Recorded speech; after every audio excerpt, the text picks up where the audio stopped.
Today I'm going to be talking about tight junctions by Jeannie Mason. These are also known as occluding junctions. They are multi-protein junctional complexes that prevent leakage of transported solutes and water. It seals the pericellular pathway. They may also serve as leaky pathways by forming selective channels. They hold cells together and form barriers. Tight junctions only occur in vertebrates. This picture I included shows two cells with tight junctions. Here's the extracellular space. This shows groups of tight junction proteins.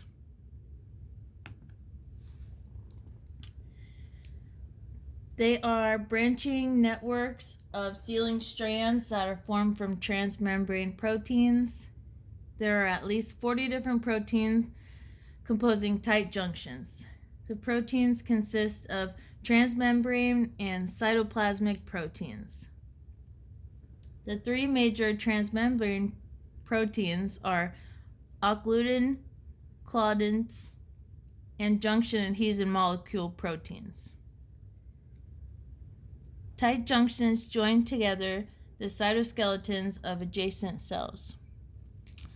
This picture shows the different types of proteins, the three major proteins here. The location and function. So they maintain the polarity of cells by preventing the lateral diffusion of integral membrane proteins. They also prevent the passage of molecules and ions through the space between plasma membranes of adjacent cells. So the materials must enter the cells to go through the tissue. They also act as a platform for intercellular signaling. There are two main types of epithelia. The epidermal structures, such as skin, form a barrier from layers of cells, and then the other type would be the internal epithelia, which rely on tight junctions for their barriers. Disease associated with the malfunction of tight junctions. So, evidence points to a correlation between blood-brain barrier dysfunction, alteration of tight junctions, and progression of a variety of diseases such as stroke, multiple sclerosis, and brain tumors. Also, tight junction malfunction in the brain may cause neurodegenerative diseases like Parkinson's and Alzheimer's disease. Brain endothelial tight junction strands like epithelial tight junctions are composed of integral membrane proteins involved in intercellular contacts and interactions with cytoplasmic scaffolding proteins. This picture shows what would happen if you don't have a tight junction. It's not going to form a barrier there.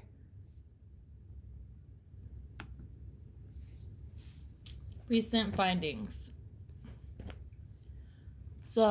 Recent findings in salivary glands, tight junctions polarize the saliva secretion and barrier maintenance between the extracellular environment and the glandular lumen. Tight junctions allow unidirectional saliva secretion and maintain a cellular barrier between blood and tissue fluids. They have a major role in salivary gland function. Tight junctions change composition due to different functions within various salivary gland regions. Tight junction transmembrane proteins that are linked to the cytoskeleton via cytoplasmic Z01. And my question would be, how will our current understanding of tight junctions help fix dysregulated tight junctions that cause diseases.